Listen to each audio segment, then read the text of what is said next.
स्वागत है बच्चों हिंदी अनिवार्य की कक्षा में। बच्चों, आज हम हरिवंश राय बच्चन की कविता आत्म परिचय का दूसरा भाग पढ़ेंगे। इससे पहले वाले वीडियो में हम इसका पहला भाग पढ़ चुके हैं। आइए बच्चों, पढ़ते हैं कविता आत्म परिचय। कर यत्न मिटे सब सत्य किसी ने जाना, नादान वही है हाय जहाँ पर दाना। फिर मूढ़ न क्या जग जो इस पर भी सीखे, मैं सीख रहा हूँ सीखा ज्ञान बुलाना। मैं और जग और कहाँ का नाता, मैं बना बना कितने जग रोज मिटाता। जग जिस पृथ्वी पर झोड़ा करता वैभव, मैं प्रतिपग से उस पृथ्वी को ठुकराता।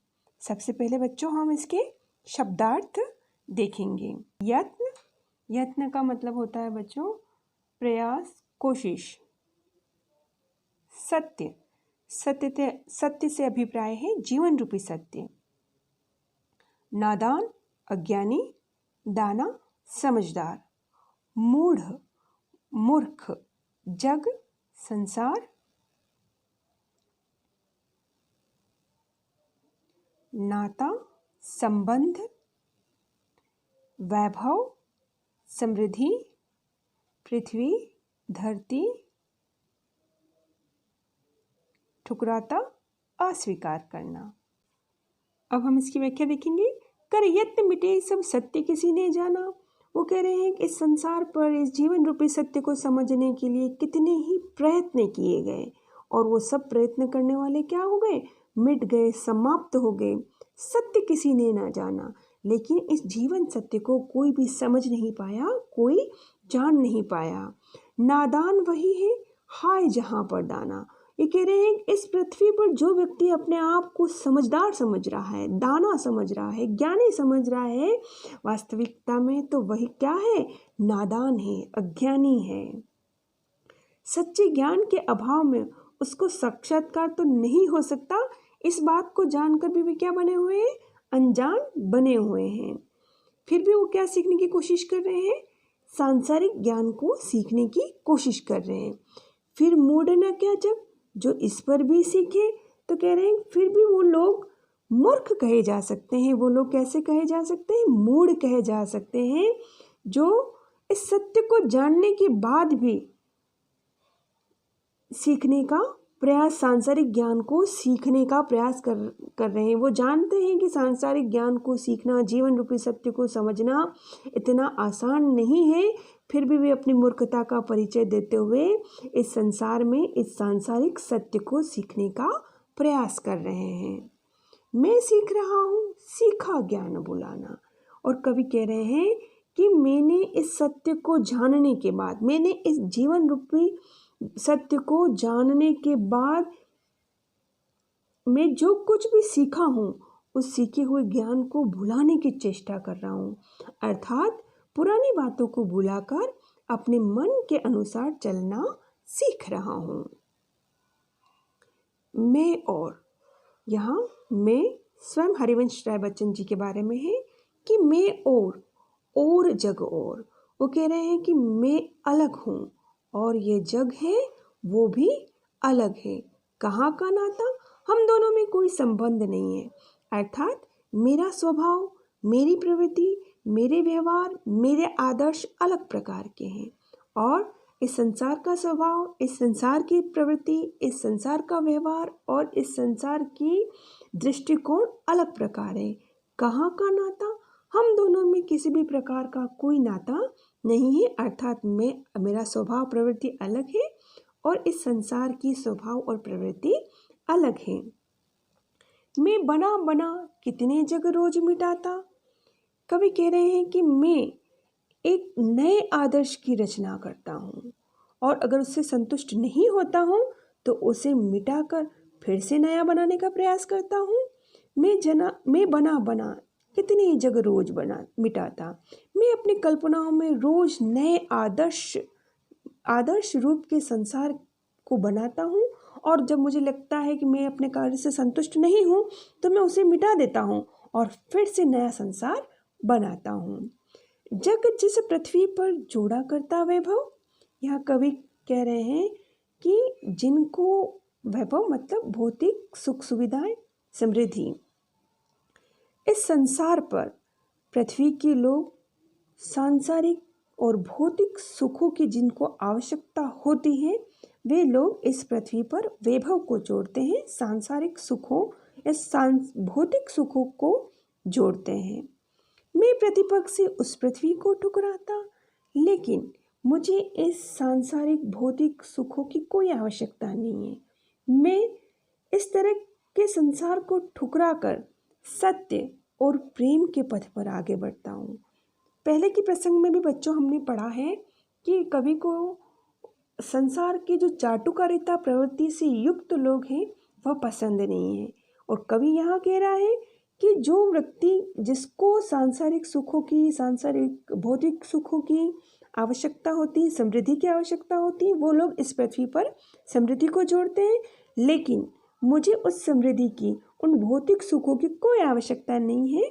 तो मैं हर एक क्षण इस प्रकार की आवश्यकताओं को ठुकरा देता हूँ, इस संसार को ठुकराता हूँ और सत्य और प्रेम के पथ पर बढ़ता रहता हूँ। बच्चों, पहले मैं बता चुकी हूँ कि हर पद्य की व्याख्या के 4 भाग होते हैं। सबसे पहले बच्चों संदर्भ लिखा जाता है, फिर प्रसंग लिखा जाता है, उसके बाद व्याख्या लिखी जाती है और अंत में विशेष लिखा जाता है। तो संदर्भ में बच्चों हम लिखेंगे प्रस्तुत पद्य महान हालावादी कवि, हालावाद की प्रवर्तक श्री हरिवंश राय बच्चन जी द्वारा रचित आत्मपरिचय कविता से उद्धृत है। प्रस्तुत कविता हमारी पाठ्यपुस्तक आरोह में संकलित है। प्रसंग बच्चों हर पद्य के अनुसार उसकी जो भी मूल भावना होगी उसको ध्यान में रखते हुए लिखा जाएगा। व्याख्या हम कर चुके हैं। अंत में हम विशेष लिखते हैं, जिसको शिल्प सौंदर्य भी कहा जाता है। विशेष में लिखेंगे कि अपने जीवन की निजता को महत्व दिया गया है। यहाँ कवि ने अपने जीवन की निजता को महत्व दिया है। हम पहले पढ़ चुके हैं कि हालावाद जीवन सापेक्ष दृष्टिकोण पर आधारित था, अर्थात स्वयं का सुख, स्वयं की कल्पनाएं, स्वयं का दुख, यही चीज़ ज़्यादा महत्व रखती थी। तो अपने जीवन की निजता को महत्व दिया गया है। आत्मकथात्मक शैली का प्रयोग किया गया है, स्वयं के बारे में ही बताया है, इसलिए आत्मकथात्मक शैली है। तत्सम प्रधान खड़ी बोली का प्रयोग किया है। तत्सम प्रधान खड़ी बोली क्या होती है बच्चों? तत्सम प्रधान खड़ी बोली से अभिप्राय है कि संस्कृत भाषा के शब्दों का भी प्रयोग किया गया है। लयात्मकता और गेयता का गुण विद्यमान है। भाषा सहज, सरल और भावानुकूल है। बना बना में अनुप्रास अलंकार है, अर्थात ब और न, ब वर्ण और न वर्ण, इसकी आवृत्ति हुई है, इसलिए यहाँ पर अनुप्रास अलंकार है। अनुप्रास अलंकार की परिभाषा है जब कोई वर्ण 2 या 2 से अधिक बार आवृत्ति होती है तो वहाँ अनुप्रास अलंकार होता है, और जब एक ही वर्णों की 2 बार आवृत्ति होती है वहाँ पर पुनरुक्ति प्रकाश अलंकार होता है। प्रतिपद में अनुप्रास अलंकार प और प वर्ण की आवृत्ति है, इसलिए यहाँ अनुप्रास अलंकार। अगला पद्य देखते हैं। मैं निज रोदन में राग लिए फिरता हूँ, शीतल वाणी में आग लिए फिरता हूँ, हो जिस पर भूपों के प्रासाद निछावर, मैं वह खंडहर का भाग लिए फिरता हूँ। मैं रोया इसको तुम कहते हो गाना, मैं रोया इसको तुम कहते हो गाना, क्यों कवि कहकर संसार मुझे अपनाए, मैं दुनिया को हूँ एक नया दीवाना। बच्चों, अब हम इसके शब्दार्थ देखेंगे। निज, निज मतलब स्वयं। रोदन, रोदन का अर्थ है रोना या रुदन। राग, राग का अर्थ होता है बच्चों प्रेम। शीतल, शीतल मतलब ठंडी, मन को प्रिय लगने वाली। वाणी, आवाज। अग्नि, आग। भूपों, भूप का अर्थ होता है राजा। प्रासाद, महल। निछावर, निछावर का अर्थ है बच्चों न्योछावर।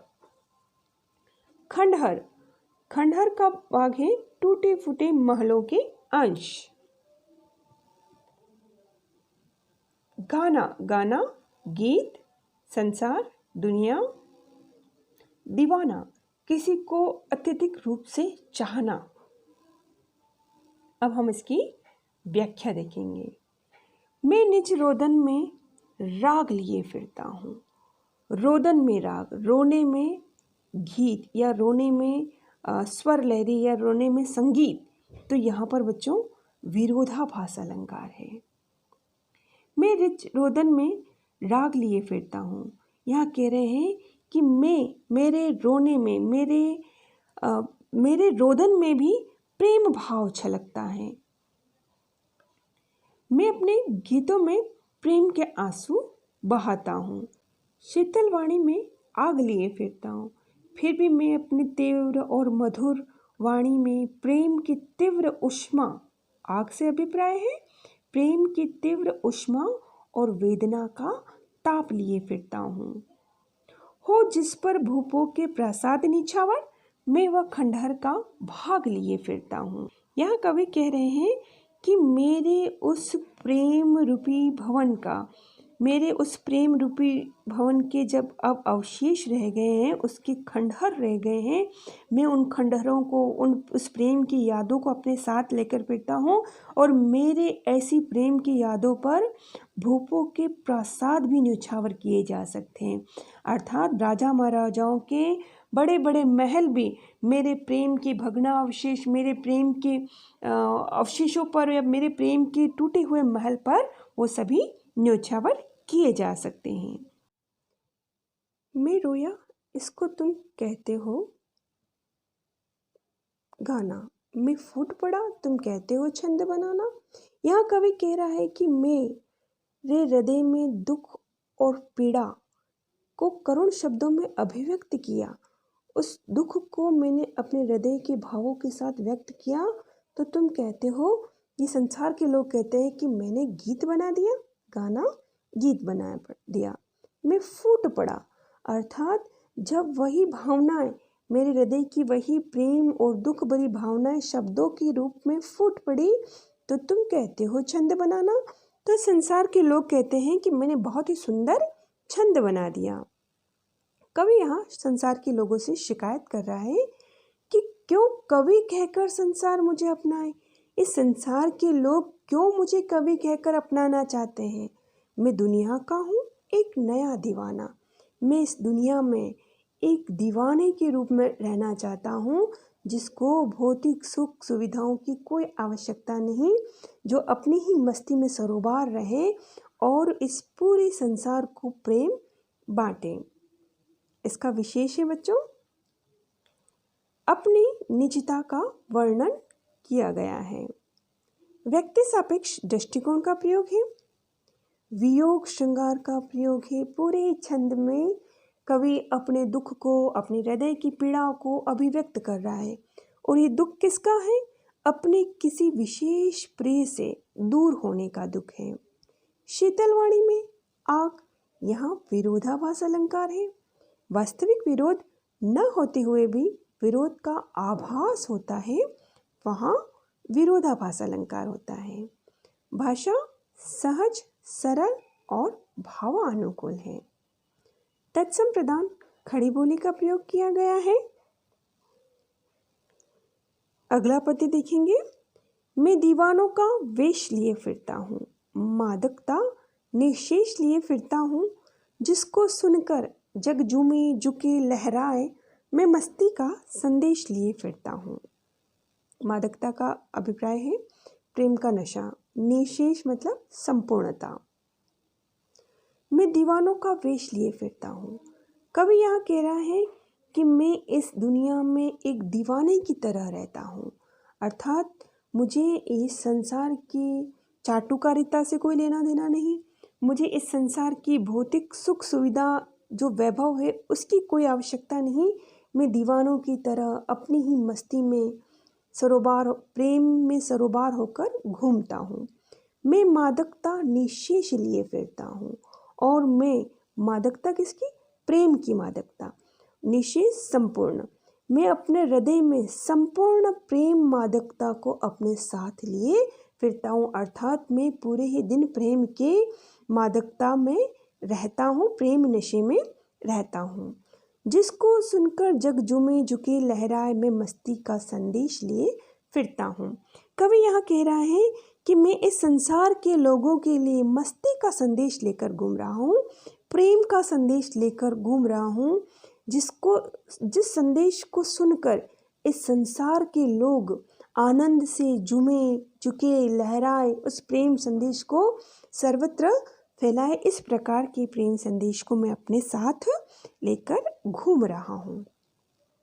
इसका विशेष हम लिखेंगे बच्चों। स्वयं की मस्ती और दीवानगी का वर्णन है। अभिव्यक्ति की सरलता, भाषा सहज सरल और भावानुकूल, तत्सम प्रधान खड़ी बोली का प्रयोग किया गया है। झूमे झुके में अनुप्रास अलंकार है। जवर्ण और जवर्ण इसकी 2 बार आवृत्ति हुई है, इसलिए बच्चों यहाँ पर अनुप्रास अलंकार है। बच्चों, आपके पाठ की आत्म परिचय नामक कविता आज पूरी हुई। शीघ्र ही इसकी दूसरी कविता के साथ फिर से मिलेंगे। तब तक के लिए बच्चों आप इस पद्य को बार बार पुनरावृत्ति करें और समझने का प्रयास करें। अलंकारों को बच्चों आप काव्य के साथ साथ ही दोहरान करते रहें। अगली कक्षा में हम फिर से मिलेंगे।